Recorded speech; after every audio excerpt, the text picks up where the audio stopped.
Assalamualaikum guys, what's up? Abang Bro sini. Okay guys, hari ini Abang Bro ada tamu special.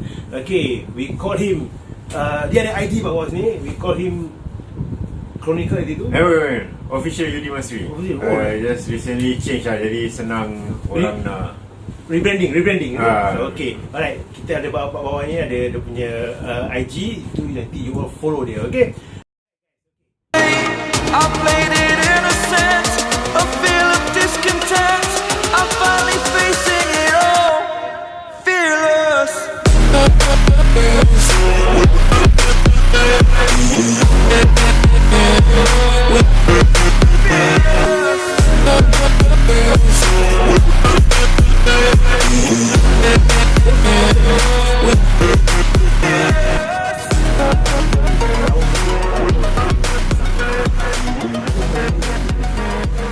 And I heard Abang Bro also have stories during his holiday time with his family or friends. You think you can share with us your holiday punya horror experience? boleh. I have quite a few lah actually, but those yang betul-betul tersemat, terpahat dalam kepala otak is one of those dekat Bali. I had pergi dengan my wife and my parents. Itu memang during those days dulu ada, kita have this deal.com, if korang semua tahu. Itu is where you get all these cheap deals. Okay. So we bought this thinking that memang the deal memang bagus lah. It's very cheap for the room for 4 days 3 night. So bila sampai, unfortunately bila sampai dekat Bali, the hotel looks very, have that eerie vibe. So that particular hotel, the first room yang kita dapat, because it's cheap ni pasal daripada deal.com, we decided to get an upgrade. So daripada bilik biasa, kita tukar upgrade to macam yang one bedroom, one hall. Kira macam apartment style lah, macam suite je. So my parents the same room, mine the same room, kita punya bilik sebelah-sebelah. Okay, so dia what year? Roughly 2017? No, 2015 maybe, 14-15 lah already. Okay, great. So masa the second night itself, the second night kena, I was sleeping. Memang I had some bad experience before dengan hotel room, especially those yang satu bilik satu hall yang type lah. I went to Cebu, quite a few places lah, memang ada bad experience lah. But the most paling teringat sampai sekarang is this one kat Bali ni lah. So this room memang, walaupun dah upgrade, walaupun the balcony semua facing swimming pool, tapi still have that eerie punya feeling. So that night kita tidur, memang for me dulu biasanya I always sleep, I cannot sleep ada lampu. So I always tell my wife to off the light semua, baru habis baru I can like literally sleep. But since after this incident, nowadays I sleep with at least one light open lah, one light on. So masa tengah tidur that second night, masa kita total was 3 night. So the second night kena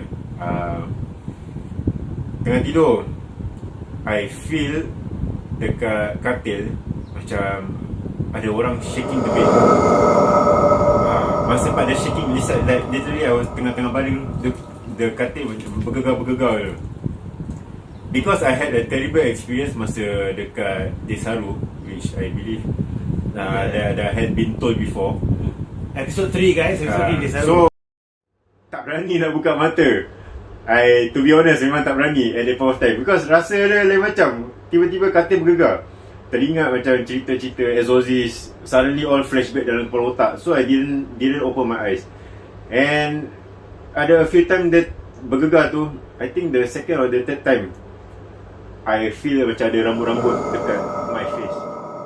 That's where I realised ini dah ada macam tu, yang baca-baca semua dah start baca-baca, jantung pun rasa macam very fast. Bila baca-baca, I try to turn around my body pun tak boleh turn. I just baca-baca terus tidur. The next morning bangun, terfikir, because I know my wife pun ada rambut panjang kan, but takkanlah tengah-tengah malam dia macam tak betul nak terus dia rambut dekat my face. So I didn't tell anyone that night, but bila the third night my wife pun terkena dekat dalam bilik. Itu pun kita tengah kat bilik sebelah. She went into our room, pasal sebelah-sebelah dengan my parents. So she went into the room, then she wanted to take something, nak ambil charger handphone. So bila dia masuk, dia rasa macam ada orang kat dalam room. So when she turn, immediately when she turn, so the benda hilang. Dia punya feeling pun dah start rasa terkejut. Dia ran over to bilik sebelah. I was at that time I was still tengah berbual dengan my parents dekat balcony diorang punya bilik. Then tiba-tiba pintu hotel ting ting ting ting ting ting ting. Saya tengok apa kena. Ding dong so fast. Bila my dad buka, itu yang dia masuk. So tanya dia apa cerita. Dia kata tak ada apa-apa. Tak ada apa-apa dah lah. So cut story short, we didn't talk pasal any experience until kita dah naik kapal terbang on the way back to Singapore. Baru I ask her first lah, what happened to you that time? Then she said yang masa dia masuk bilik tu tengah nak ambil tu charger handphone. Pasal at that time pun dah, I think dah after Maghrib or after Isyak by timing lah, 7 plus 8 plus dekat Indonesia. Memang dah start. Memang itu of all, I went to Bali 3 times. Itu hotel paling iri gila. Itu walaupun it's at Kuta, tapi iri gila. Tapi overall kira pergi Bali memang best lah. Bali memang best lah. Itu memang very good experience. I got one question. People say kalau pergi Bali ke atau Indonesia, tempat pintu dia ada paku. Kalau diorang akan kata kalau ada satu paku tu, maknanya that room got some issue. Kalau ada 2-3 paku lagi, dia punya issue lagi tinggi. You happen to see any paku behind that? Tak perasan. Okay, maybe. But the only thing yang confirm ada bila pergi Bali kan, semua hotel dia semua ada patung lah. Lepas patung is like everywhere. In fact, some of the toilet pun, dalam toilet pun ada patung. So korang yang tak suka benda-benda gini may find it uncomfortable. Phobia macam rasa macam benda tengok je. Okay, just to share, to add on, one of my friend pun ada pergi Thailand, one of the island holiday. So apa tu, dia pergi dengan family dia. So dia book like macam bungalow tu. It's actually not bungalow, it's actually a room with 2 story. So they got 2 bedroom on top and 2 bedroom below, something like that. Villa style yeah. Tapi it's inside a hotel. Sorry, it's inside a resort. Okay, then that time that resort is actually dorang dah buat balik setelah remember the Aceh tsunami? Okay, that place dah destroyed, damaged, but then they redo again nicely. Then after that dorang dah bangunkan balik semua lah. So they go there for holiday for 5 days 4 nights. But the first few nights tak ada apa-apa, bro. Tapi on the final night tu, the next day tu, petang nak balik Singapore, dia kata. So the final night tu dia tengah tengok bola, you know. Because part Singapore dia kata kalau nak tengok bola Premier League mahal. Tapi sana tu tengah free. Jadi dia suruh nampak bawah tengok bola. Biliknya TV semua tak boleh tengok bola, tak ada, don't have the network. Only at the living room, first floor. Jadi bila dia tengah tengok tu bola tu, data about 12 plus or 1 plus, dia kata satu budak kecil lari depan dia. Okay, dia tahu dia ada anak saudara. Anak saudara dia memang umur tu, itu yang kecil. Yang lain pun dah besar sikit lah. Jadi yang itu, dia ingat anak saudara, belum tidur. Boy, asal tak tidur ni? Pergi atas tidur. Lepas tu budak tu giggling tau. Dia lari lagi. Dia sebenarnya ni nampak macam anak saudara dia. Jadi dia pergi kejar lah, nak suruh budak tu nak tangkap dia ni atas. Sebab bilik dia tahu, bilik budak tu dengan parent dia atas. Okay, dia dah budak tu lari depan tu, dia bangun nak kejar. Dia ketuk pintu bilik adik dia. Okay, dia kira yang tua lah, sama macam dia. Kan dia ketuk pintu, adik pada lelaki buka pintu. Ada apa bang? Your boy itu tau, tadi keluar lari. Kali dia tengok boy dia tengah tidur. Dia pun tak ada bang, dia tengah tidur tu. Kali dia kata, siapa sih lari? Because that's the only smallest age. Yang lain pun dah macam primary school, secondary school. Yang ni je macam 3-4 years old. Jadi dia pun heran lah. Jadi dia, because of that, dia cakap dengan adik ipar dia tu, kau jangan tutup pintu dulu turun bawah aku nak off TV. So off TV, turun bawah, tutup TV. Bila dia naik tangga tu, dia nak naik tangga tu balik tidur dia rasa ada dengar bunyi budak tu giggle. Macam tu. Oh itu terus dia kata cepat-cepat dia kata tutup pintu tidur. Okay. So that happened to him also tapi in Thailand Bali. Okay bro, good. So you have experience in Bali, but do you have any other? How about we all know Singaporean NS story, bro? Do you have any NS stories? NS semua ada banyak. The one quite a few yang ada, but this story is yang masa dekat Singapore punya lah, inside my own camp. My own camp dekat daerah north side of Singapore lah. So one of the night kita ada, I'm a army driver. So one of the night kita ada I think exercise. And then I'm the driver for ration. So as you all know, siapa kalau driver ration hidup senang. Kita keluar bila hantar makanan, breakfast, lunch, dinner. After that kita cabut lepak dekat bang lah. So that particular night I'm the only ration driver. Yang lain dorang keluar pergi exercise. So I'm the only one. So syok lah, bang all to myself. Then my bang is the old school punya bang, not the budak-budak sekarang punya bang. Mine is literally the old school punya, old school building, old school punya bang. Tahun berapa tu roughly? Tahun 2000? Itu 2002. Okay, alright. Almost 20 years ago. So then yang malam tu tengah berbual dengan my wife. At the point of time masa tu tengah matai lah. So gantung lah over the phone. And tengah berbual, then suddenly my bunk was on the fifth floor. Okay. So tengah bergantung, dia terus tanya, your kawan-kawan dah balik?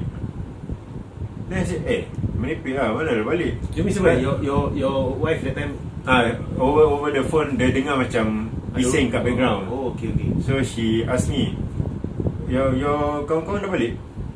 So I cakap balik, no lah, mana dah balik, I seorang je pun, semua yang lain pun masih dekat exercise ground.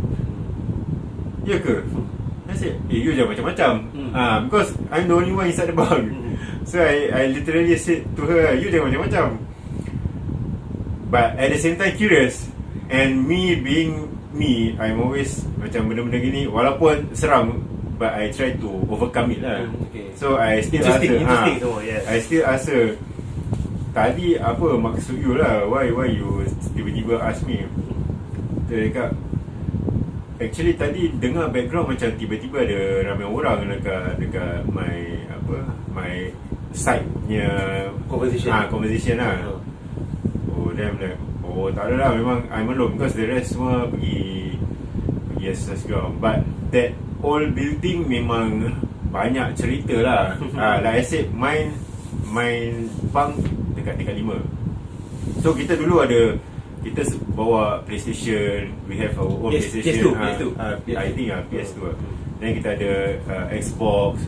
We have, kira ada yang Xbox, ada yang PlayStation. Jadi siapa boleh pilih. So ada one of my friend ni, dia suka tidur lambat, especially bila kita tengah buat 2NTM atau 4NTM lah. So tengah standby, dia suka tidur lambat. Kita dah tidur, dia masih main game. One of the night, kita tengok, kita terkejut pasal the next day kita bangun, game semua masih on, TV masih on, tapi orang dia dah tengah kat katil. So kita bangun, kita marah dia. Dia kata, Jeb, kau TV pun tak off. That's why he told us lah, pasal kita punya TV facing macam ni TV, so belakang dah tikap. So and it's at level 5. Dia cakap masa dia tengah main game, tengok TV, tapi kita punya tingkap lah is from one end to one end. Correct, I know. Jadi bila dia tengah main, tiba-tiba at the corner of his eyes, dia cakap ada benda floating. Dia cakap, kau biar betul. Sampailah, because he still concentrate. Cuma you know, I think his peripheral vision macam perasan ada benda, but he still continue on playing game. Until that thing smack betul-betul dekat belakang TV. That's where he realise. Dia terus campak dia punya controller, dia terus lari, terus tidur. Ada cicak dengan floating outside the window. Alright. Understand. So those are one of the few. Actually got a few lah. If you guys go army, kena buat apa ni, kat Exercise, duty, exercise ground. Singapore punya exercise ground pun quite a few ada yang you can have that chilly vibe ni semua lah. Then even go overseas pun banyak jugalah overseas. Kalau nak cakap pasal NS experience, memang berlambak lah dia. Okay, good. Safe. I might invite you again for next other videos. Okay, provided the views all go up lah. InsyaAllah. Okay, but then good. So now we already deal with the holiday one at Bali. Then you also your friend experience. You also experience the bank telefon tu macam ada keliling your side tu ada orang ramai. When actually you are alone in the bank. Then your friends who are playing game. Apa tu benda tu dapat. I can relate to you because why? That time during my time so we also have PlayStation. I remember it's PS2 I forget. Because we had to put there the TV there behind tingkap. So tingkap tu memang sepanjang tingkap lah. Okay. But we don't have the experience. Tapi I know the location of the TV, game all behind the tingkap. Then we have to close the window because takut hujan ni kena basah TV. So I understand where I can imagine the benda cekak tu tercongok pada belakang tingkap belakang TV tu kat atas. TV bawah, dia atas tau. Oh, I tell you, I can imagine that. Okay guys, just to share with you, during my time, Pak NS Pak Bang juga, I got some friends who like to play prank. So there was one time, it's not my story. My friend told me about it. Dia orang suka main prank, kacau-kacau orang macam seram semua tau.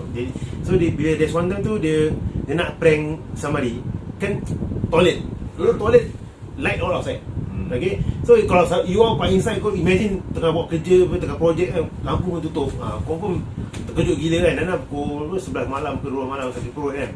So he was pranking someone because he noticed somebody walk to the washroom. So after that dia dengan dua orang member tengah pergi tu projek mesti terberak saya pun terkacau off lampu. Okay. Jadi dia pergi tu nampak dah clear budak tu dah masuk. Lepas tu after that dia off the light. So dia off the light. Tapi don't expect budak tu terpekik. Oi, macam reaction. Tapi tak ada orang pekik. Yang orang terkejut lah. Member cool ke? Chill ke? Tak takut ke? Dia talk dengan themselves. Then after that dia apa tu, orang macam panic juga lah. So they on the light again. Pun no sound. Then they off light again. This time round bunyi pintu toilet bang. Okay? Ni tu orang juga dia tahu. Dah cuak. Tiba-tiba somebody touch them behind. And the person who touch them is the person that they thought saw going inside. Orang terkejut. Ni siapa Pak Lam tu? So they decided to, dia dah terkejut lah. Bukan kau masuk dalam tadi kan? Dia betul-betul aku baru nak pergi kencing ni. Asal? Dia cuma istilah prank. Dia orang lah kita prank. Aku ingat kau masuk tadi, aku nak prank. Tak ada, aku masuk yang tadi. Habis siapa Lam? Kita nampak engkau. Mati-mati kita nampak engkau. Habis siapa Lam? Tak tahu. On. Pasal dia nak kencing. Jadi dia on balik lampu. Tiga-tiga masuk lah. So member kencing luar. Yang ini dua ni pergi masuk cubicle mah. Satu cubicle tutup. Yang lain tu buka. Okay. So diorang tak lock tekan tu cubicle pun. So who they see, they follow. Who did they saw? Did they? After the word D cannot use past tense. Who did they see? Then they follow to go to toilet. Until now, if I happen to meet them again, many times before that, until now they cannot answer. Because after that, cepat-cepat member dah cebok ke apa, cepat keluar. So then after that onwards, they never prank anymore. The thing stop. They no more do the prank. Okay, nanti ni jadi Army camp tapi sebelah barat. Yours is not bad. Sebelah barat. So that means Army camp ni memang famous Okay, good. Okay bro, then how about you dah kahwin kan? You holiday tu semua dah kahwin kan? Then after Army tu before kahwin. Tapi how about when you were younger days? When you younger days, macam zaman sekolah ke atau zaman budak-budak time tinggal, I heard you stay in North area kan? Kita tinggal kawasan Yishun. Okay? So, or you have Pasir Ris kan? Do you have any experience before your marriage life? Yang seluar? I think Pasir Risnya lah. Yishun I stay too small. Ada lah banyak, but macam I think yang banyak mold me to how I am now, jadi terlebih berani, ataupun tak cakap berani lah, I mean I'm better lah now compared to dulu kecil-kecil lah. So it's Pasir Ris lah. Dekat Pasir Ris I have this experience dengan my second brother. I think you were around at that night also. Kita main game kat luar. Rumah Pasir Ris kita ni, tingkap dia memang besar. tingkap dia memang besar satu. Lepas tu memang itu rumah pun memang ada seram-seram punya area lah dekat daerah Longkang. So siapa tinggal Pasir Ris kan tahu daerah Longkang. Okay, for info, block 100 plus. 100 plus dia daerah Longkang. Then memang dah banyak ada quite a few incident. But that night tu, me and my second eldest brother, kita tengah main game. Dia geng-geng kaki game ya. So main daripada malam boleh sampai ke pagi. But that night I think around 1 plus dah bawa keluar tilam semua dekat luar hall. Pasal dulu game kita kat hall. Jadi dah bawa keluar tilam. I think 1 plus at night dah terdoze off. He is still playing game. Tingkap kita dah kasi rapat. Pasal tak nak buka besar-besar lah. Malam selalu kita kasih rapat, tapi tak tutup, cuma kasih rapat je.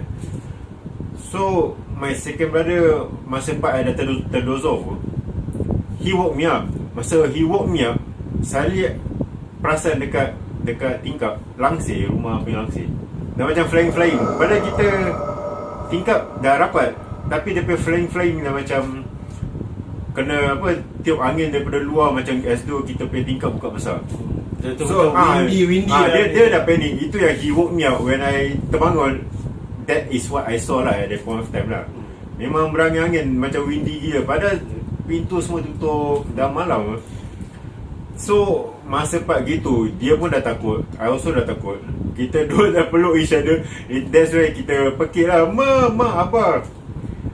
Dah ketakutan yang pasal lah. Bila abah mak keluar and my eldest brother pun keluar daripada pasal kita tengah ni, let's say kita ni TV je.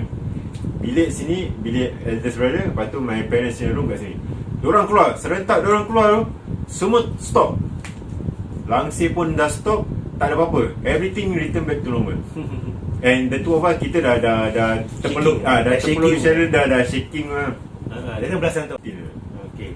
Itulah, terus then my father, being a very conservative father, dia terus immediately, instead of nak calm us down, dia marah kita pasal kita masih tengah main game tengah malam lah. So to him, it's like typical orang-orang lama style. Pada muka kan dah kena kacau. So itulah, kita terus after yang that particular night, dah tak ada main game tengah malam lagi lah. Terus pasal that is quite a bad experience lah. Tak pernah nampak langsir pernah layang macam gitu. But I believe that time is during school holiday, you all do that. Itu school holiday lah. Because normal school days, I don't think so you all will do that lah. Okay. So that one Pasir Ris. Pasir Ris. Okay, talking about Pasir Ris, I'm sure you know Block 100 plus tu ada kedai kan. Kedai. Tapi malamnya tu ada tepi kapak tu ada meja bulat. That block meja bulat tu. So there's always group of guys who abang-abang, dia kata abang-abang kira melepak lah kan, melepak. So this we go abang melepak. Every night if I come back from camp whatever or what, I always saw them. Okay? But then after a while, I never see them. Quite some time, I still never see them. Usually I will see them Friday night, Saturday night, I will still bawa melepak. Then after a while, I will see them for 1 or 2 months. Yeah, I so relax because usually I just see them, bro, Assalamualaikum, like that. Enough to me. It's a friendly gesture and keep me company, because sometimes if I come back from camp 11 o'clock night. So then bila after 1 month tu tak jumpa. So one day I happen to meet them during the daytime. One of these bro lah, I forget his name. Bro, lama tak nampak selalu you melepak bawa Friday night, Saturday night. Aku tak dengar cerita. Kita pun tengah melepak dulu one Friday night tu, Friday night bukan Thursday night. Friday night melepak. Kan diorang park their motorbike, everything. The thing is just like sepak takraw, court, remember? That we always play badminton, and then their motorbike all in front, and then some of them drive car lah.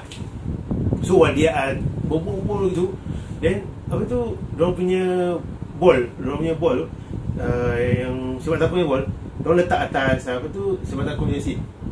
Kan ada umpire seat. Okay, so they put that first dengan net gitu. Then for no reason, the ball just drop.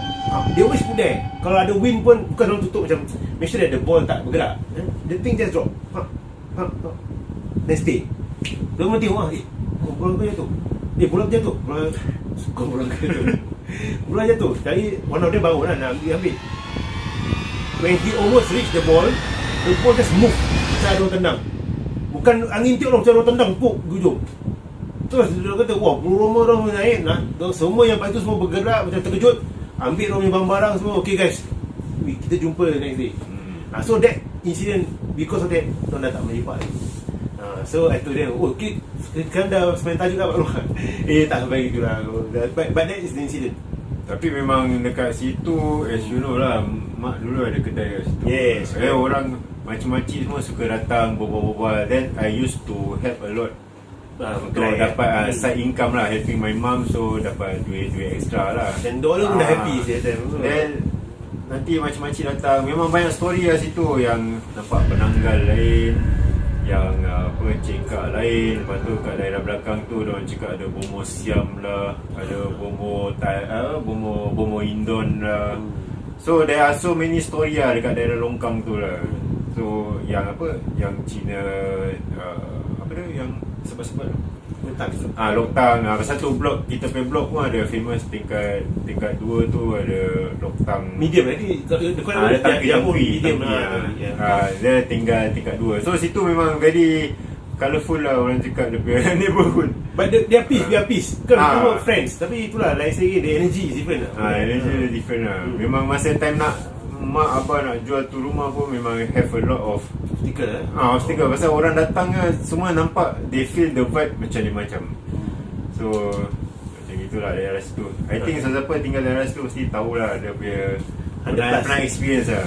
100 plus dekat dengan longkang, right? Actually longkang dia tu bawah highway tu terus Tampines. Yes. If you know lah. Okay, great. So we already experienced Bali. We also experienced your bang on the phone, then your fan main game tu. And after that now Pasir yang the curtain semua tu macam melayang kan, as if somebody is playing the curtain and then after that the experience on the void deck at the Pasir tu. So we now move on to the next one. How about when you start working? Do you have any experience? Because I heard you work in Ireland before. I work quite a few places lah. Then during those days when I working like oil and gas side industry, oil and gas side. So I'm a site based technician. Correct. So whenever the project atau job, they invite me, they assign me lah to whichever lah, regardless lah, ExxonMobil ke, Esso ke, Shell ke. So I go around lah, island ataupun mainland, mana-mana lah I go around. So this particular island where you need to go by boat, dia memang it consists of, I think should be okay lah dekat Bukom lah, because Bukom consists of so many other small islands lah. Now it's called the whole island as Bukom lah, but inside there actually they got so many island lah. So islands, in one of the place tu, I have this particular project. That time kerja malam, kita dah standby after shutdown untuk dah tukar apa-apa semua. Pasal after that diorang nak fire up the whole refinery punya site. So they need one specialist to standby lah, which is me lah. So specialist kita being assigned tidur dalam container lah. Kita bukan macam orang Exxon ke orang Shell, they have their own pantry apa. Pasal kita consider contractor. But antara kita yang those pakai baju orange but wearing the white cap lah. So we have special treatment a bit lah. Kita dapat tidur dalam container lah. So dekat container ni dekat luar lah. But that night I was the only one yang kerja standby tu. So masa nak fire up the reactor, during the standby, dia punya orang yang island orang cakap, nanti once kalau ada apa-apa masalah, we give you a call lah, we walkie you lah. So kalau tak ada apa-apa masalah, that means the flanges semua okay lah, my job semua okay lah. So I think dah coming to 11 plus. Tapi kerja kat island ni, I'm not sure about now, tapi dulu kita tak boleh pakai handphone. So senang cakap very boring lah. walkie-talkie pun is walkie-talkie supplied by kerja je. Correct. So you literally cannot do anything. Handphone pun tak boleh main, tak. Kalau nak main handphone pun dah nak kena kat dalam diorang punya building lah, which is allowed lah. Kalau kat luar-luar ni tu tak boleh. So tak ada benda buat. Termenung. Container pula tak ada tingkapnya container. It's like literally container, tapi ada meja, ada apa basicnya barang-barang just for us to use lah. Untuk all the supervisor ataupun the coordinator to use lah. It's aircon also lah. Air conditioner. So like I said, me being me, I always like to sleep total darkness.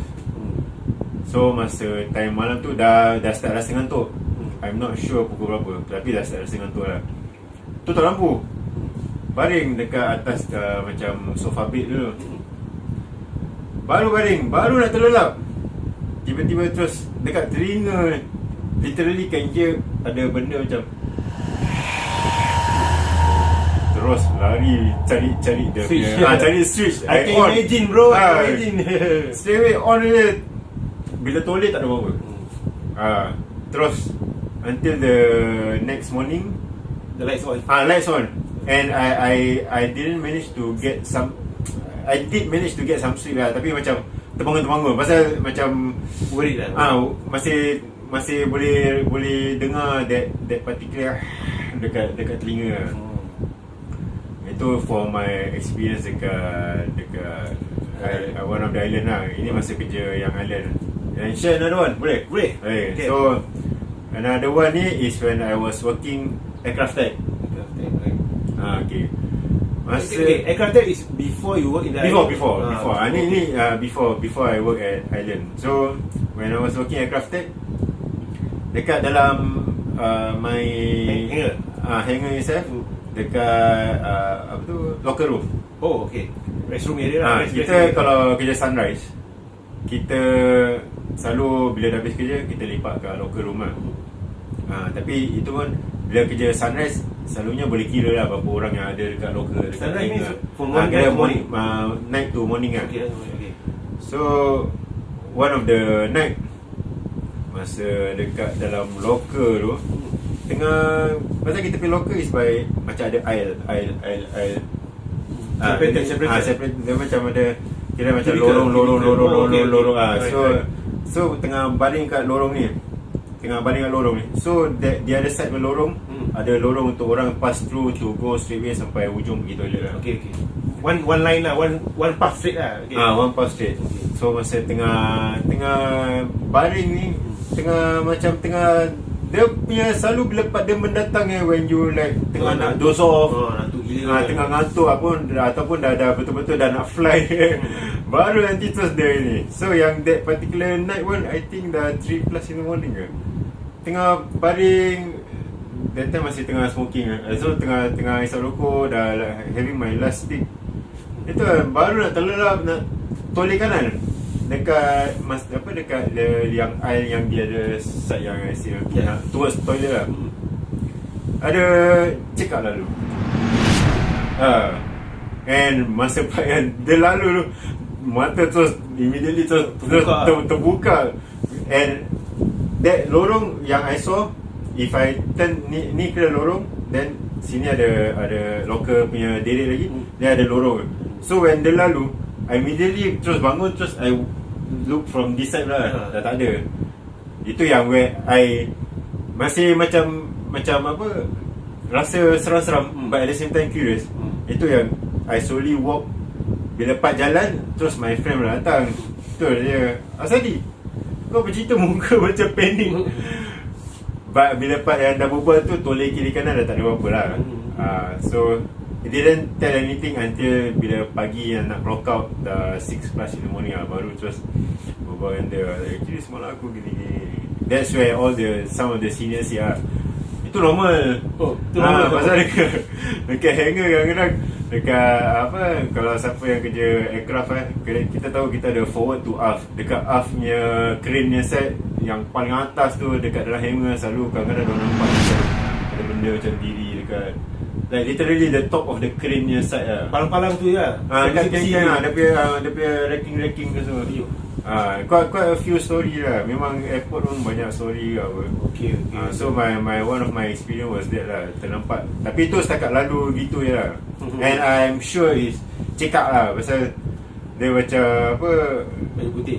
baju putih. Because baju putih tak ada yang kita semua pakai overall ke? Overall biru. Memang ada overall putih. Tapi overall putih is untuk yang those engineer. Tapi overall you can see clearly lah. This one is not overall. It's Macam gaun. macam kain. Cuman never see clearly kepala ke apa. But I know it's like a gown just pass by. Dia macam float by. Pasal kita malam-malam pun dekat locker room kita selalu dah some part of the locker kita switch off the light. Jadi some part dim, some part tak ada lampu, some part ada lampu lah. So macam I can still see clearly ada kain lalu. Not bad.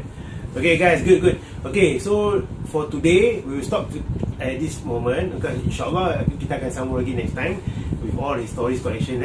Okay guys, thank you so much for subscribing to our Horror Encounters series. I hope you all can carry on support us, and don't forget to like, subscribe and share. Okay, thank you to our first studio punya guest, Abang Udi. You all can follow later. We will put his IG there. You all can follow him. Then of course you all can, if you want to DM him to ask some question, whatever, okay, can just feel free. Okay, he's a very friendly guy. Right. Friendly but not available. Okay guys, thank you so much. Assalamualaikum. What's up?